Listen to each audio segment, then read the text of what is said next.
It started with silence. The kind that fills a room when trust has been shattered and love begins to rot beneath the surface. The Montecito mansion, once the symbol of Harry and Meghan's fairy tale freedom, now felt like a gilded cage built on secrets. And on this particular evening, that silence wasn't peaceful. It was heavy, deliberate, almost waiting for something to explode. What if everything Harry believed about his marriage was a lie? What if, behind every public smile, Meghan was hiding something darker, something that would destroy everything he'd sacrificed for her? Before we continue, please hit the like button, subscribe to the channel, and turn on the notification bell for updates. That's the question that rattled through his mind as he sat alone in their dimly lit living room, staring at the flickering shadows on the wall. 7 years of defiance, of turning his back on the monarchy, of choosing love over duty, all suddenly seemed meaningless. Because that night, the whispers he'd ignored had finally found a voice. For weeks, the rumors had been circling quietly, staff speaking in hushed tones, Meghan's unexplained absences, late-night drives with no explanation. Meetings, she called them. But meetings don't usually happen at midnight, do they?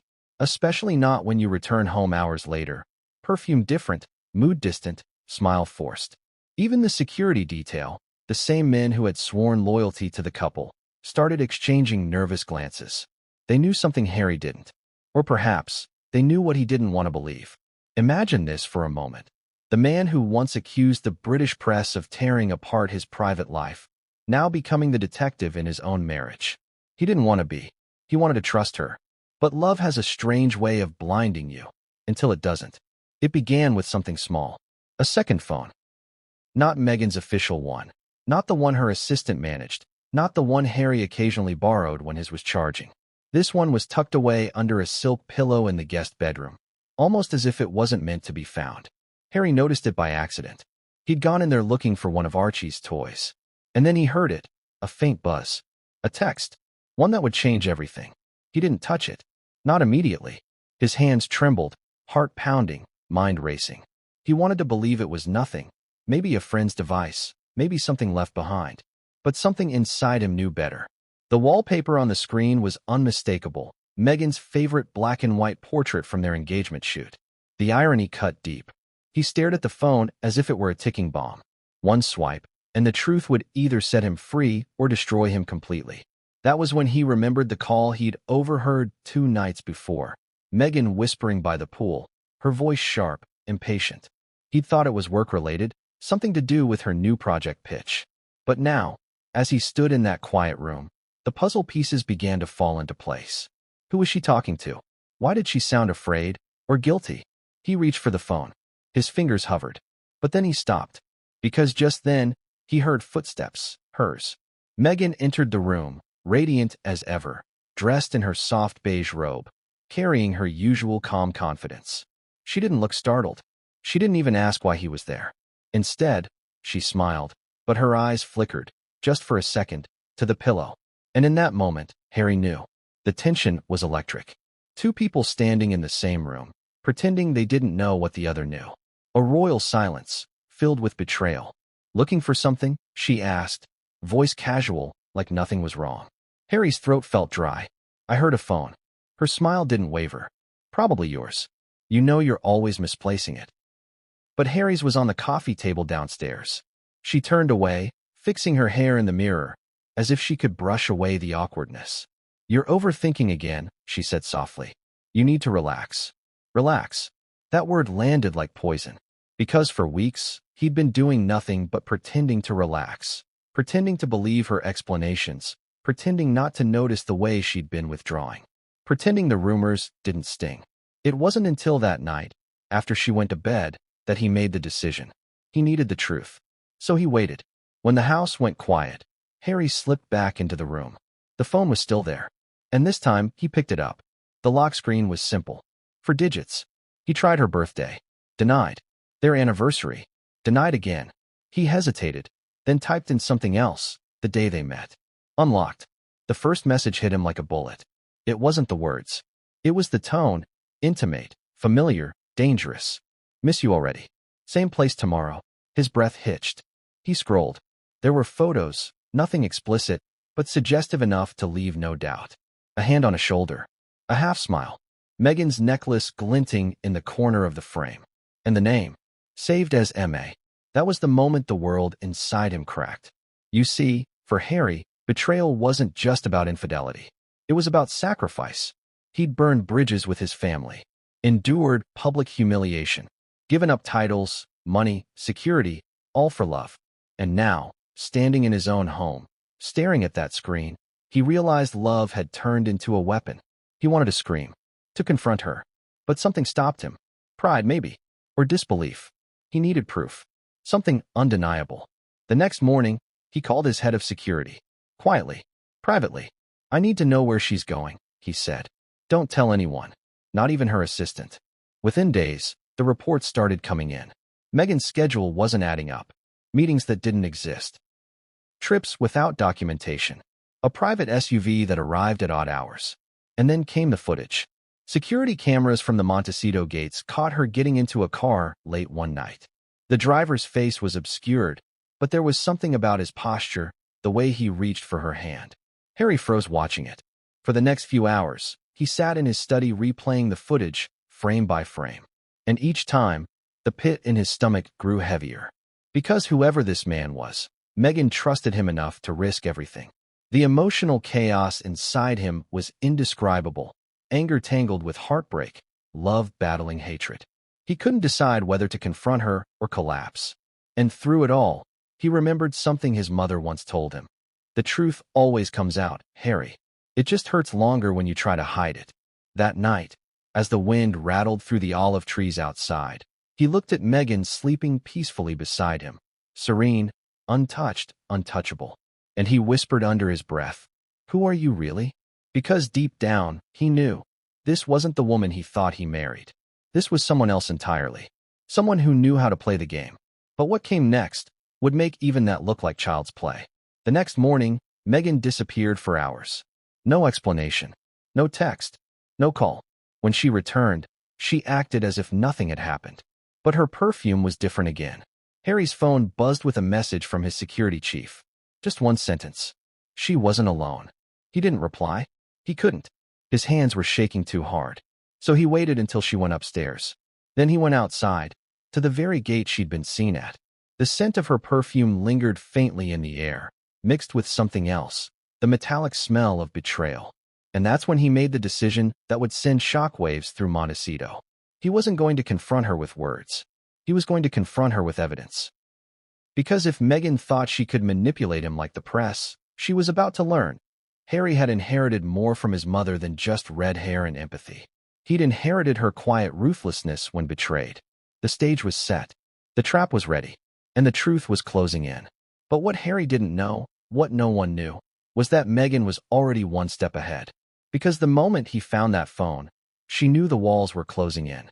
And what she did next would make the betrayal far more explosive than anyone ever imagined. The days were sunny, the gardens immaculate, the press releases glowing. Harry and Meghan posed for cameras, their smiles choreographed, their hands interlocked like the power couple they wanted the world to believe they still were. But behind those smiles, tension simmered, the kind that creeps in when love has turned into performance. Have you ever looked at two people and felt that they were pretending? That beneath the laughter, there was distance so thick it could choke a room? That was Harry and Meghan. It started with whispers. Staff noticed it first. The silence in the mornings, the way Meghan avoided Harry's gaze during breakfast, her new obsession with private work trips. She was always busy now, always taking calls or pitching new ideas. But no one ever knew exactly who she was calling or where she was going. Harry, on the other hand, tried to keep things normal. He'd wake up early, make breakfast for Archie and Lilibet, and check in with his team. But even his routine had changed. His smiles didn't reach his eyes anymore. He'd pause mid-sentence, lost in thought. And sometimes, he'd sit in the garden alone for hours, staring at the hills of Santa Barbara, as if trying to see something far beyond them. Was he remembering London? The palace?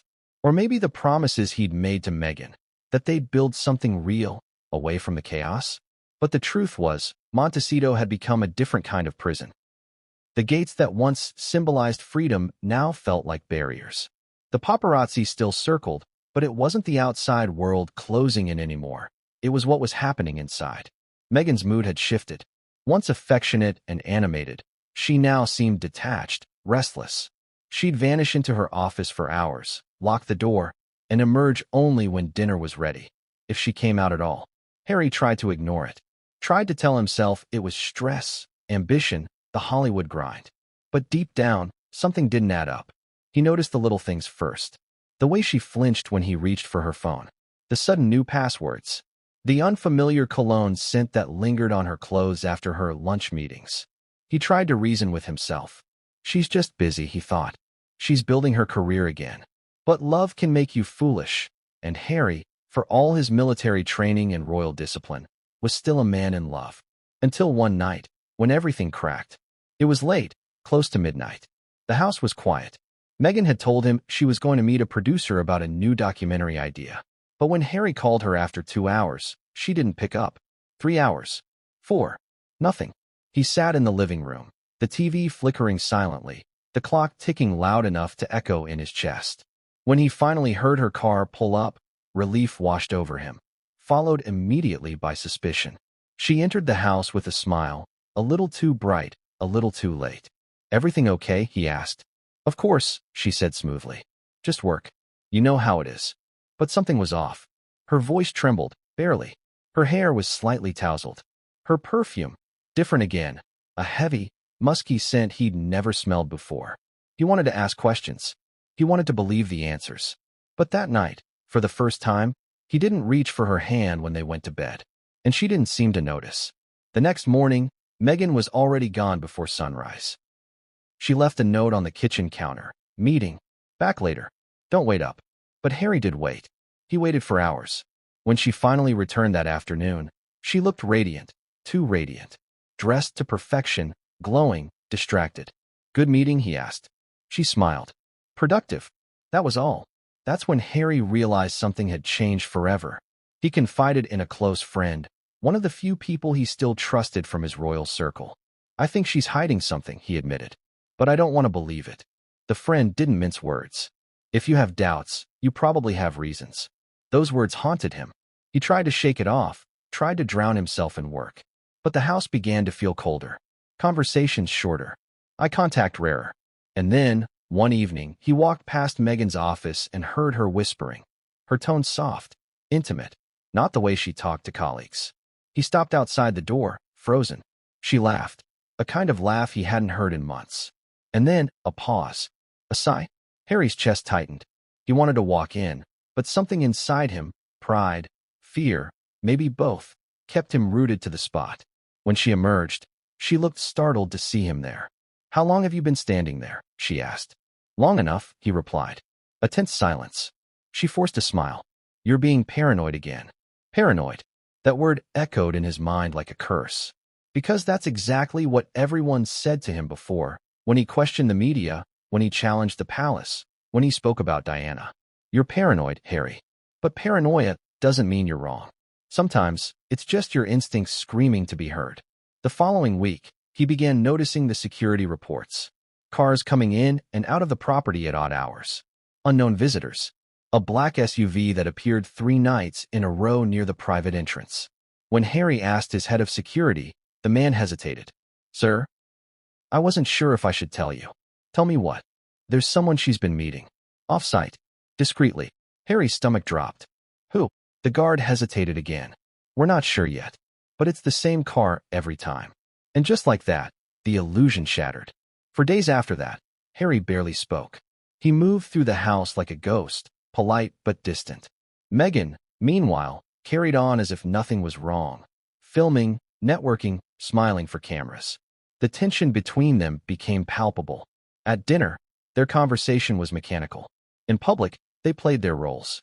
Behind closed doors, silence. You could feel the air thick with resentment and denial. Two people who once couldn't stand to be apart now couldn't stand to be alone together. Even Archie noticed. "Why are you sad, Daddy?" he asked one evening. Harry smiled weakly. "I'm not sad, buddy." But he was. Sad. Angry. Betrayed. He began spending more time in the garden, pacing the same path his mother once loved, finding comfort in solitude. And every night, when he walked past the guest room, he couldn't help but glance at that silk pillow. The second phone was gone. And that could only mean one thing, Meghan knew, which meant the game had begun. From that moment on, every interaction between them became a performance within a performance. Meghan, calm and composed, her every move rehearsed. Harry, cautious, quietly gathering evidence, trying to stay one step ahead. Because the truth wasn't just coming. It was already here, creeping through the cracks of their perfect life. And the moment it broke through, it would blow the entire facade apart. The storm hadn't hit yet, but the air was electric with warning. Harry could feel it in his chest. Meghan could feel it too. And soon, the entire world would. Because one night later, a stranger's car pulled up outside the Montecito gates again. And this time, Harry was the one watching. But what he saw that night would make his heart stop cold. It wasn't the first time Harry had doubted his wife. But this was different. Because now he had proof. Not just rumors. Not whispers. Cold, physical evidence that his instincts had been right all along. It happened on a Tuesday night. Meghan had gone out for what she described as a late dinner with a brand consultant. The term sounded vague, deliberately so. Harry didn't argue. Not anymore. He just nodded, said, "Okay," and watched her leave. But the moment her car disappeared through the gates, the silence that filled the house felt unbearable. It wasn't peace. It was tension, coiled like a wire ready to snap. That's when he saw it again, the faint light from the guest bedroom. That cursed glow from under the pillow. He froze. His pulse began to race. His instincts screamed at him to look away, to walk out, to pretend nothing was wrong. But he couldn't. Because this time, the phone wasn't just buzzing. It was ringing. And the name flashing on the screen made his blood run cold. M.A. He picked it up slowly, almost afraid of the weight it carried. The ringtone echoed in the room. A familiar melody Meghan used for personal calls, one he hadn't heard in weeks. He didn't answer it. He let it ring, once, twice, 3 times, until it stopped. He waited. Then the notification light blinked again, a text. He opened it. "Same time tomorrow? Can't stop thinking about you." The message felt like a knife through his chest. Harry's hand trembled as he scrolled up. The previous messages painted a story, one he didn't want to read, but couldn't look away from. Hidden meetups, inside jokes, references to secret places, and emojis that weren't meant for friends. One message stood out. "You make me feel alive again. He'll never understand us. He'll never understand us." Harry dropped the phone. The sound echoed through the empty room. For a moment, he just stood there, staring into nothing. How do you process something like that? When the person you gave your entire life to, the person you defended against the entire world, betrays you in your own home. He felt like the floor beneath him had disappeared. He picked the phone back up, scrolling further. The conversations stretched back weeks. There were deleted messages too, gaps in the thread where entire days had been wiped clean. But the remaining ones told enough of the story. There were photos. Blurry, close-up, intimate. Meghan's hand on someone's chest. A wine glass in the corner. A caption that read, "Wish you were here again." His breathing became shallow. His vision blurred. And then came the audio clip. Just a few seconds long. Meghan's voice, soft, whispering. "You make it worth it." Worth what? Worth the risk? Worth the deception? Harry slammed the phone down and stumbled backward, gripping the edge of the dresser. He'd faced soldiers in Afghanistan. He'd faced the fury of the British tabloids. But nothing, absolutely nothing, compared to this. Because this wasn't an enemy. This was his wife. He left the room, barely able to breathe, and walked out to the balcony overlooking the dark gardens. The air was cool, the ocean faintly visible in the distance. But all he could feel was heat, burning inside him. Rage, hurt, confusion. He thought about Diana, about the way she'd been betrayed, the way she'd suffered in silence. Was history repeating itself? Was he doomed to the same heartbreak she endured? His phone buzzed. A message from his head of security. "Sir, we reviewed the gate cameras again. The same car returned tonight. Female passenger in matching Mrs. Sussex's profile entered between 10:47 and 10:52 p.m. Driver unidentified." Harry's heart pounded in his ears. He typed back, "Record everything. Keep it quiet." Then he turned his gaze back toward the horizon, whispering to himself, "I just need to know who." The next morning, Meghan acted as though nothing had happened. She hummed softly while making coffee, smiling faintly at the children, her every gesture smooth and composed. Harry watched her from across the kitchen, his expression unreadable. "You were out late," he said casually. She glanced up. "Yeah, meetings ran long. LA traffic was insane." He nodded. "Anyone I'd know?" She hesitated for a fraction of a second, just enough for him to notice. "Just industry people." "Uh-huh." He looked down at his coffee, pretending not to care. But inside, the words from the text burned like acid. "He'll never understand us." That phrase wouldn't leave his mind. Later that day, while Meghan went for her so-called studio call, Harry met with his chief of security in the study. "What did you find?" he asked, voice low. The guard placed a small flash drive on the table. "You should see this, sir. It's delicate." Harry inserted it into his laptop. The footage appeared grainy but clear enough. There she was, Meghan, dressed in black, slipping out through the side gate. The same black SUV waiting for her. The man driving it, tall, dark-haired, wearing sunglasses despite the night. He opened the door for her, hand resting gently on her back as she entered. Harry clenched his jaw so hard it ached. The footage cut off there, but it was enough. Enough to confirm what his heart already knew. He sat in silence for a long time. Then he said quietly, "Give me everything you can about that car." "Yes, sir." As the door closed behind the guard, Harry leaned back and stared at the ceiling. Every image of their past together replayed in his mind. The wedding, the interviews, the promises.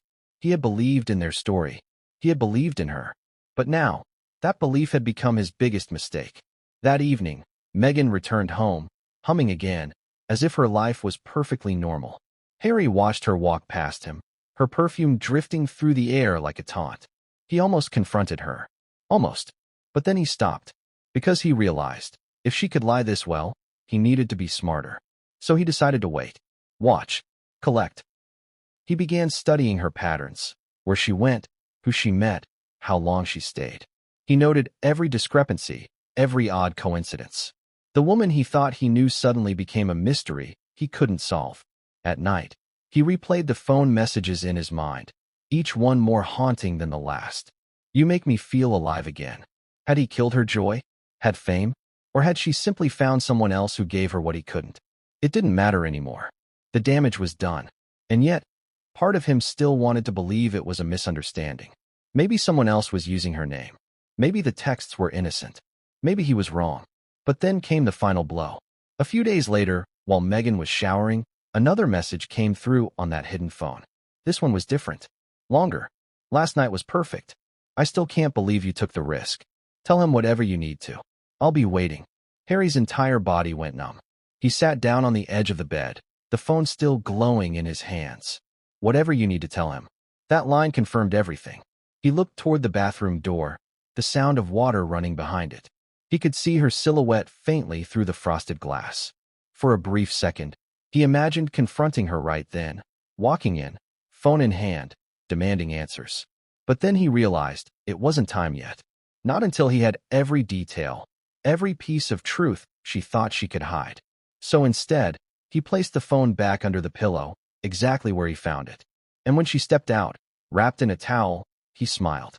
Calm, controlled, empty. "Everything okay?" she asked, pretending not to notice the tension. "Yeah," he said quietly. "Everything's fine." She smiled back, unaware that he had already seen everything he needed to. Because now, Harry had the truth, and the truth had set something inside him ablaze.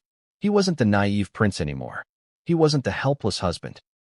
He was a man betrayed, waiting for the perfect moment to strike back. But little did he know, Meghan was about to make her boldest move yet, one that would push him past the point of no return. And when that moment came, not even Montecito's high walls could contain what was about to unfold. That was the night when all doubts turned into a devastating reality. It began like any other quiet evening in the Sussex household. The California sky was painted in shades of gold and violet as the sun dipped behind the Santa Ynez Mountains. Harry was sitting in his study, the faint hum of the ocean breeze slipping through the open window. But there was nothing peaceful about the man behind that desk. His mind was at war. For days, he had been waiting, watching, collecting evidence like a soldier gathering intel behind enemy lines. But tonight, something felt different. The air was thick, charged, the kind of stillness that comes before an explosion. At 9:47 p.m., his phone buzzed. A message from his head of security. "She's on the move." Harry's heartbeat quickened. He stood up slowly, walked to the window, and looked down toward the driveway. Through the shadows of the olive trees, he could see the faint gleam of headlights approaching the rear exit gate, the private one, far from public view. The black SUV. Again, he clenched his fists. Not tonight, he whispered. He moved quickly, grabbing a jacket and signaling one of the security men stationed nearby. Follow me. Quietly, they slipped out through the side entrance, their footsteps muffled on the gravel path. The air was cool, and the night felt almost too calm, as if the universe itself was holding its breath.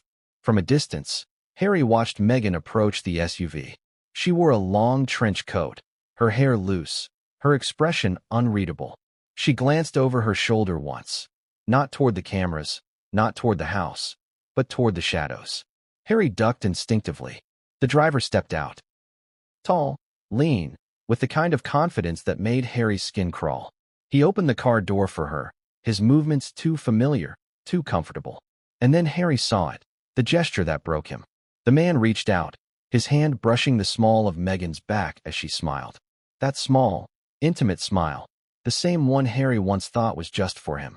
For a moment, time stopped. Every memory, every promise, every whispered, "I love you," all of it shattered like glass in his mind. He wanted to rush forward, to pull her away, to demand an explanation. But something in him, a strange, cold calm, told him to stay still, to watch, to see how far it would go. The SUV's headlights flickered as the car began to pull away. "Track it," Harry said sharply. His security man nodded, speaking quietly into his earpiece.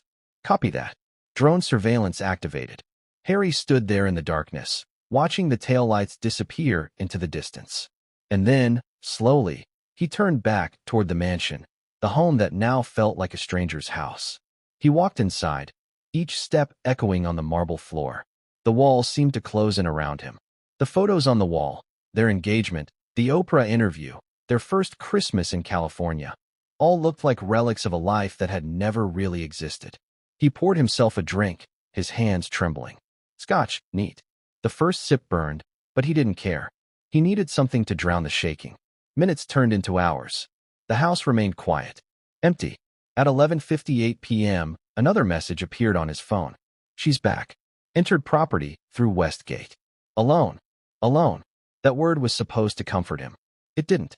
He walked to the window again, watching as Meghan's silhouette appeared at the gate. She moved with her usual grace, like nothing had happened. No guilt, no fear, just calm composure. She entered the house softly, removing her coat, humming faintly. Harry didn't move. He just watched. Finally, she noticed him. "Oh, you're still up?" she said casually, her voice smooth. "Yeah," he replied, his tone flat. "Couldn't sleep." She smiled faintly, setting her purse down. "You should try? You've been working too hard lately." He said nothing, just studied her face, searching for a trace of guilt, anything. But she was unreadable. Then she noticed something, the small red light blinking on the security monitor. "What's that?" she asked. Harry didn't answer. He stepped closer, his voice low. "You tell me."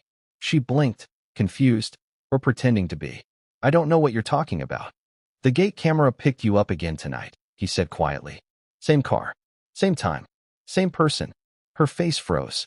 For the briefest moment, her expression faltered, and that was all the confirmation he needed. She tried to recover. "Harry, you're being paranoid again." "Stop," he cut in. His voice was calm, but cold enough to make the air heavy. "Don't do that. Not tonight." Silence. He placed his phone on the table. On the screen was a still image from the security feed. Meghan, standing by the SUV, her hand on the man's shoulder. Her eyes flickered. "That's not what it looks like." "Then tell me what it is," Harry said. She hesitated, just for a heartbeat, but it was long enough. He turned away, running a hand through his hair. "You know, I gave up everything for you. Everything. My family, my home, my title, my peace. I believed in you. And now, don't twist this," she said sharply, her tone shifting. "You've been distant for months. You think watching me through cameras makes you right. This isn't about cameras," he snapped. "It's about trust." She laughed, bitterly. "Trust? You mean control. You've always wanted control, Harry. Admit it." He stared at her, stunned. "Control? You're the one sneaking out in the middle of the night. And you're the one spying on me, she fired back. What does that say about us? The room pulsed with silence. Harry looked at her, really looked at her, and saw a stranger. The woman who once made him feel alive now felt like a ghost wearing her face. Finally, he said, just tell me the truth. Who is he? She looked away. You don't want to know. That sentence landed like a gunshot. He took a step back. You're right, he said quietly. I don't. He turned toward the door, but before leaving, he added, you can keep your secrets, Meghan, but not under this roof. He walked out, leaving her standing there, motionless, expression blank. That night, Harry didn't sleep. He sat outside under the stars, the Pacific wind whipping through the trees, his mind spiraling. He thought about everything. The woman he loved, the empire they tried to build, the world watching them fall apart piece by piece. But he also thought about something else, dignity. Because if she wouldn't tell the truth, he'd find it himself. At dawn, his phone buzzed one last time. A message from his head of security. Sir, we identified the man. Former producer. Worked with Mrs. Sussex on the Archetypes project. Harry stared at the message for a long time, his face expressionless. Then he whispered, of course it was. He stood up, walked back into the house, and looked around the grand, empty rooms. All the luxury, all the fame, all the noise, none of it mattered now. Because the one thing he thought he could never lose was already gone. But what came next would make this discovery look small. Because when Harry finally confronted Meghan face to face, she didn't deny it. She doubled down, and her next words would send him over the edge. It was the moment that turned heartbreak into fury, disbelief into resolve. Harry had the footage, the evidence, the text messages. Everything pointed to one conclusion. But it wasn't until he finally learned the name that the entire illusion of their marriage collapsed like glass. He hadn't slept in days. The mansion was quiet, but his mind wasn't. He'd gone through every emotion possible, rage, sadness, numbness, denial, until only one thing remained, the need to know. Who was he? Who was the man Meghan had risked everything for? Her marriage, her image, the royal brand she had fought so hard to control. The answer came early one morning, when Harry's security chief arrived with a sealed folder. His face said everything before he even opened his mouth. Sir, the man said, voice low, we identified him. Harry took the folder. He hesitated for a moment, as if opening it would make everything real. And then he flipped it open.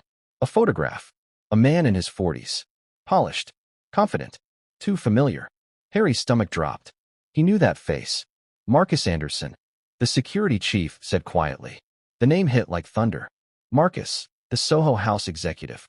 Meghan's longtime friend. The man who had introduced her to half of Hollywood. The man she had once described as her rock, her spiritual twin. The same man who had been at their wedding, who had stood by them during the chaos of Megxit. Harry's hands tightened around the folder. You're sure? Yes, sir.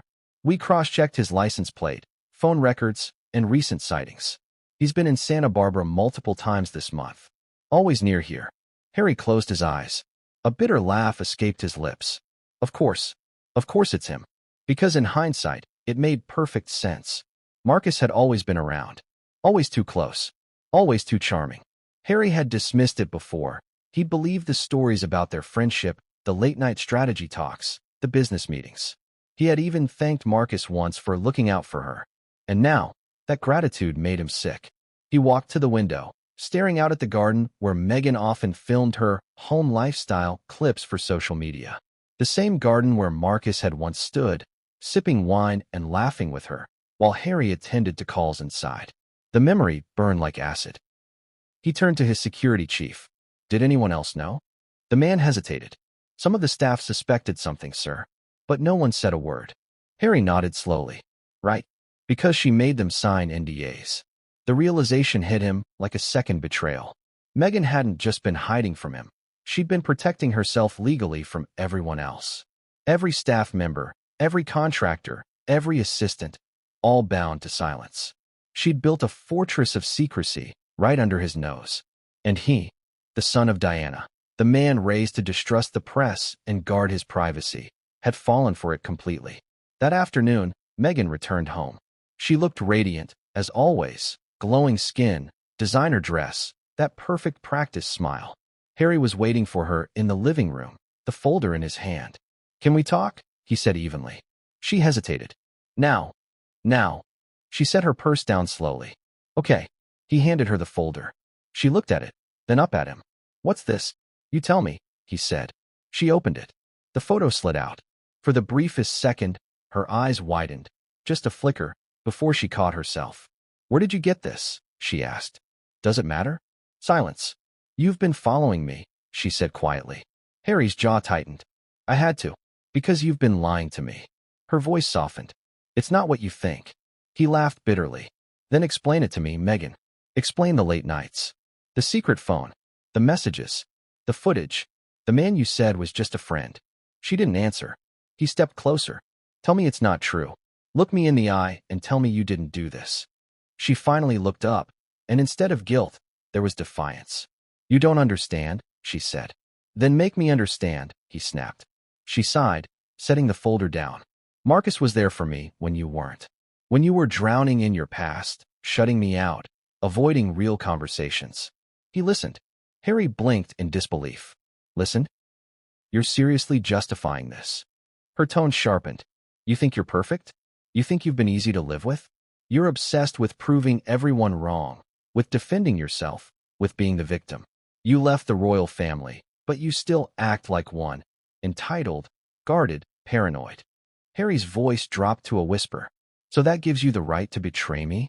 She didn't flinch. Maybe it gave me the right to feel alive again. That line cut through him like a blade. He stared at her, searching for remorse, but there was none. Just calm, cold honesty. Finally, he said, you could have told me you were unhappy. I tried, she said quietly. But you were too busy trying to fix everything. Your image, your pain, the world. You never noticed I was slipping away. He laughed, a hollow, broken sound. So you found someone else to notice you. Her silence was her answer. He turned away, running a hand through his hair. You know what the worst part is? He said finally. It's not even that you cheated. It's that you did it with someone who stood in our wedding photos. That hit her. She looked away. You humiliated me, he continued. Not just as your husband, but as a man who defended you when no one else would. I cut off my family for you. I turned my back on everything I knew because I believed in you. And this is how you repay that. Her voice trembled slightly. You're not innocent either. He spun around. What does that mean? You've been emotionally gone for months, she shot back. You think sitting in silence, avoiding me, pretending everything's fine, that's not betrayal in its own way? Don't twist this, he warned. Maybe if you'd been present, Marcus wouldn't have been. That was it. The line that broke him completely.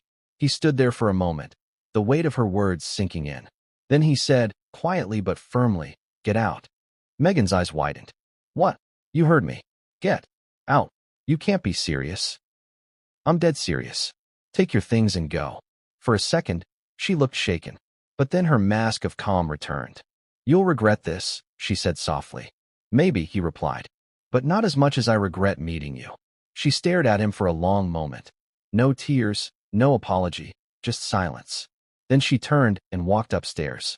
Harry stood there, frozen, listening to her footsteps fade. A few minutes later, the sound of a door slamming echoed through the mansion. He didn't move. He just stared at the empty staircase, the air thick with betrayal. The sun was setting outside, casting long shadows across the floor. And in that dim light, he realized the truth. The life he'd built in Montecito was already over. But the worst was still to come. Because while Meghan may have left that room, she hadn't left the house, not yet. And when she did, it wouldn't be quietly. She was about to fight back, and she was going to do it her way. That was the night everything finally erupted. The calm before the explosion gone, the masks ripped away, the love story reduced to ash. The truth was no longer hidden behind polite smiles or PR statements. It was raw, unfiltered, and about to tear apart the last thread of whatever was left between Prince Harry and Meghan Markle. It started with silence again. That same oppressive, suffocating silence that had haunted the Montecito mansion for weeks. But this time, it wasn't just awkward, it was dangerous. There was tension in the air so thick, even the staff avoided crossing paths with either of them. Meghan had spent most of the day in her office, locked away. Calls, emails, the occasional burst of laughter that didn't sound quite real. Harry, meanwhile, stayed in his study.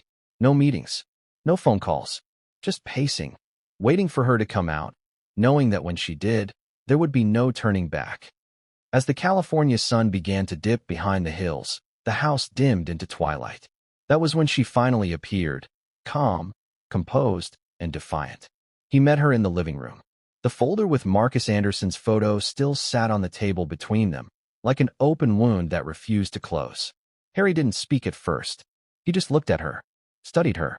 She was flawless, as always, but her eyes betrayed something new. Fear? Guilt? Or was it calculation? Finally, he said quietly, "Why are you still here?" Meghan crossed her arms. "Because I live here." "You shouldn't," he replied coldly. "You've made that clear." She gave a short laugh, but it was humorless. "You think it's that simple? You think you can just tell me to leave and I'll disappear?" Harry's jaw tightened. "You already disappeared, long before I asked you to go." That one landed. Her smirk faltered. She glanced at the folder, then back at him. "You think this changes anything? You think running to your security team like a scared little boy fixes the mess you've made of this marriage?" He stepped forward. "The mess I made? Meghan, you were sneaking around behind my back with a man who stood beside us at our wedding. Don't you dare turn this around." She didn't flinch. "You were never really here, Harry. Not for me, not for the kids. You've been living in your mother's shadow, trying to avenge ghosts that no one can save." "Don't bring my mother into this," he said, voice shaking.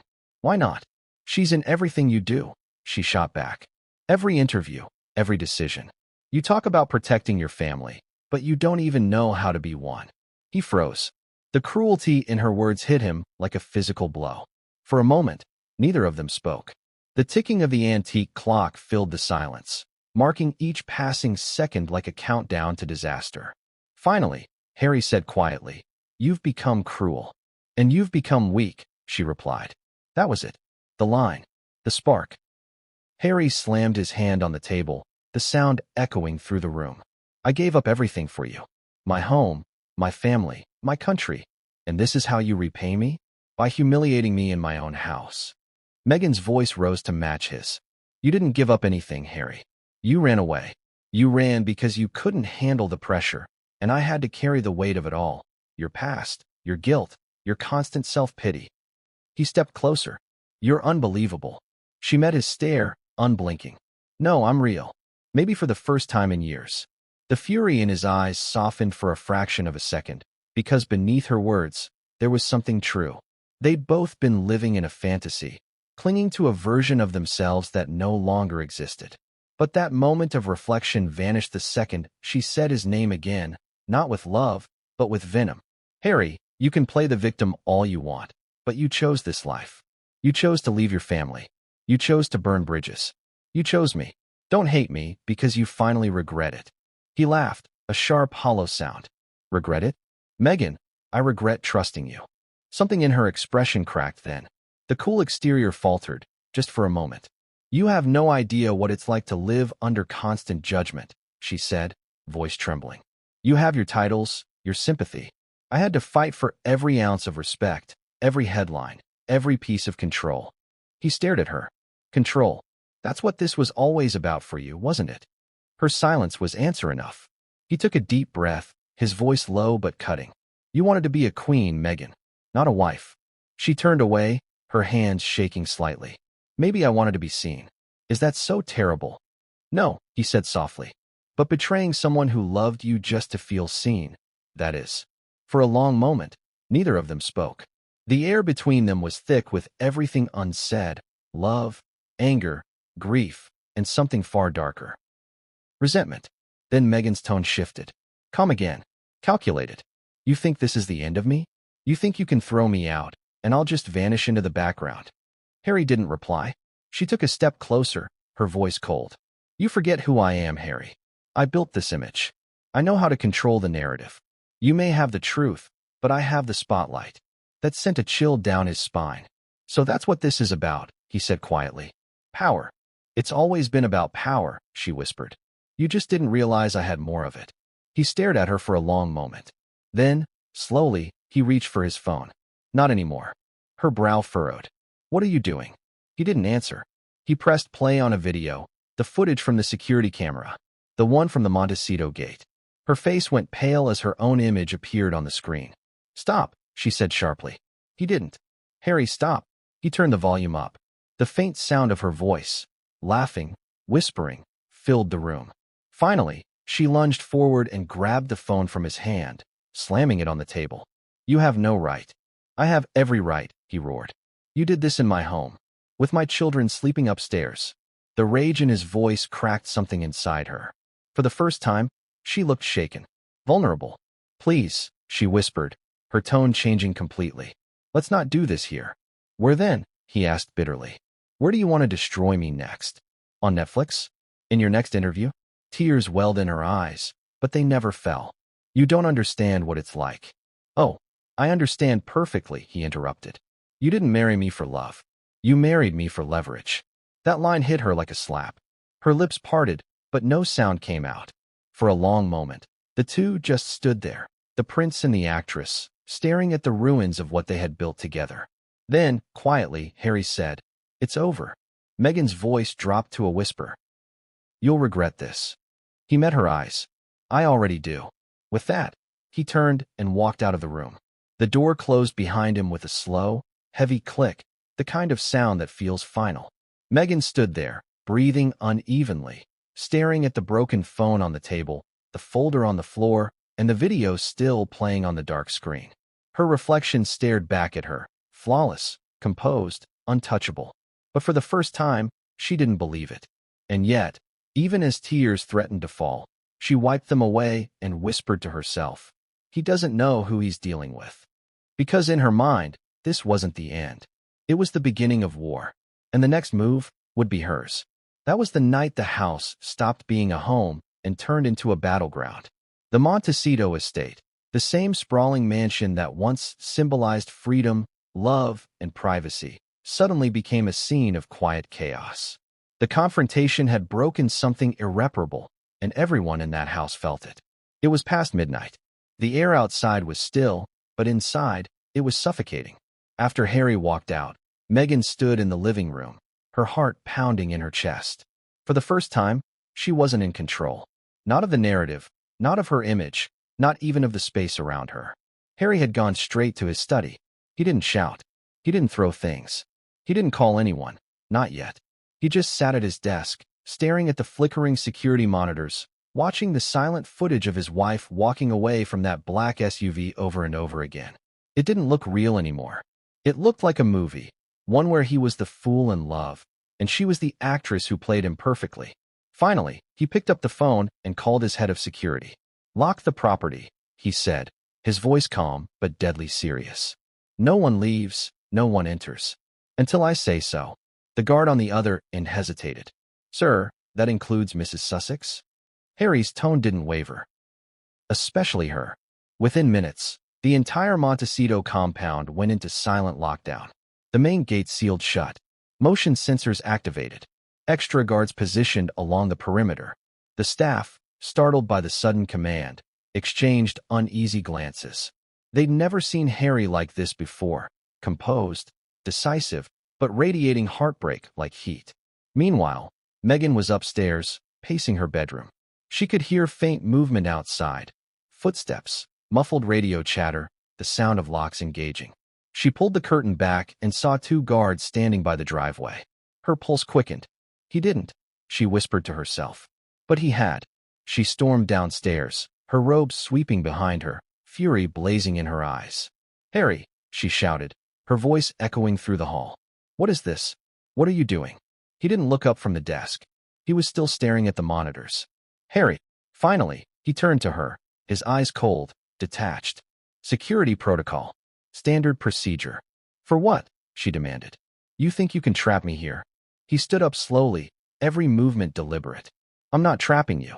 I'm protecting myself and the kids. The kids? She repeated, her tone incredulous.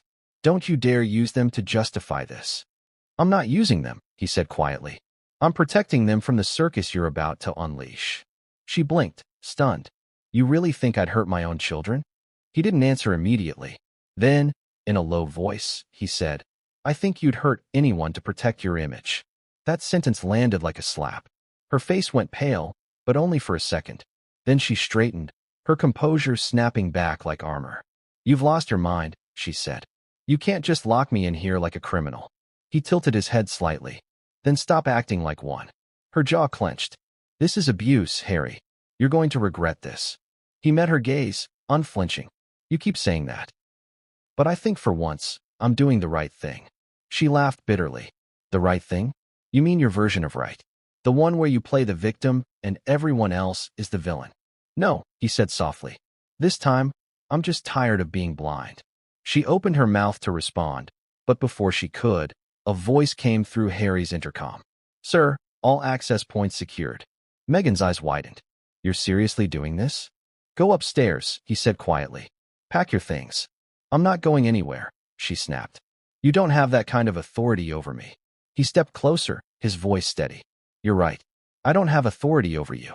But I have control over this property, and I'm not letting you walk out and spin this before I can tell the truth. She narrowed her eyes. So that's what this is about. You're afraid I'll talk. He didn't answer. She smirked. You forget who I am, Harry. The moment I walk out that door, the world listens to me, not you. That's exactly why you're not walking out, he said. For the first time, she seemed genuinely rattled. You can't silence me. I'm not trying to silence you, he said softly. I'm trying to stop you from turning this into another performance. She stared at him, stunned. For a brief moment, there was silence again, thick, unbearable silence. Then she spoke, her voice low and venomous. If you think you can stop me, you've already lost. She turned to storm off, but the sound of the deadbolt clicking on the front door stopped her cold. She spun around, her face pale. What are you doing? She hissed. Harry didn't move. I told you, the house is in lockdown. You can't do this, she shouted. You can't keep me prisoner.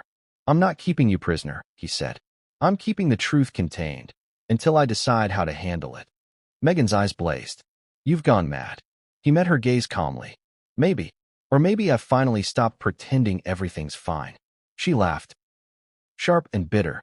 You really think this will make people side with you? You're locking your wife in a mansion, Harry. Do you know what that'll look like when it gets out? He smiled faintly. It won't get out. Not yet. Her jaw tightened. You think you can control me, but you can't. The moment I walk out of here, the story will be mine. And the world will believe me. They always have. That's the thing, he said quietly. The world's starting to see through you. Her eyes flickered. A brief crack in her armor. You're bluffing. He stepped closer, lowering his voice. Am I? Because while you've been busy manipulating headlines, I've been talking to people. Real people. Ones who've seen what's really going on. Her breath caught. What are you saying? He leaned in. I'm saying your version of the story isn't the only one anymore. Her composure slipped again, just slightly, and that was all it took for Harry to realize he'd finally taken back control. The room went still. For the first time in years, Harry didn't feel powerless. He wasn't the husband chasing a dream anymore. He wasn't the runaway prince trying to prove his worth. He was a man who'd finally seen the truth, and it was ugly. Meghan turned and stormed upstairs, slamming the door behind her. Harry exhaled, sinking into the nearest chair. His hands trembled slightly, but his expression stayed calm. Outside, the guards held their positions. The gates stayed shut. The Montecito mansion, once a sanctuary, now stood silent and sealed, like a castle under siege. But the lockdown wasn't just physical. It was emotional, symbolic. Harry had built these walls to keep the world out, and now they were keeping the truth in. He knew this wasn't the end. She would strike back. She always did. But for the first time, he was ready. Because this time, Meghan wasn't just fighting for her image. She was fighting to survive the fallout. And what she did next would turn the entire scandal into a public war no one could stop. That it began with a silence that didn't belong to any house.